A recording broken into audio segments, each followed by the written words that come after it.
Баршаңызға қайырлы күн. Бүгін сіздермен өте дәмді, бір жасағаннан жұп-жұқа болып шығатын құймақтардың рецептісімен бөлісетін боламын. Сіздердің құймақтарыңыз дұрыс шықпай жүрген болса, менің осы рецептімен дайындап көруге кеңес беремін. Менімен бірге болыңыздар. Ең алдымен 3 жұмыртқамыздың үстіне 2 қасық қантымызды салып, жақсылап араластырамыз.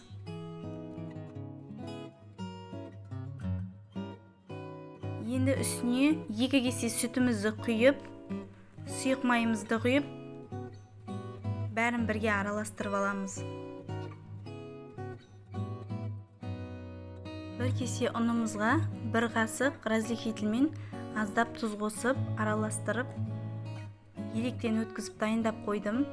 Енді үстіне осылай бөліп отырып алатын боламыз. Бірден салып жіберуге болмайды.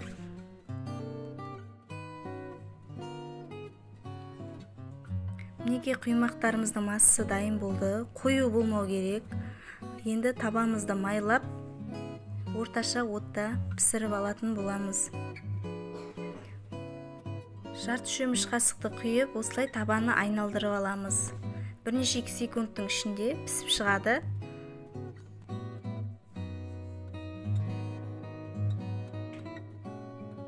Бәрін дайындап болғаннан кейін осылай шоколадпен әсемдедім. Сіздер де осы менің рецептіммен жасап көріңіздер. Ұнайды деген ойдамын. Каналыма тіркеліп, лайк басып, пікір қалдыруды ұмытпаңыздар.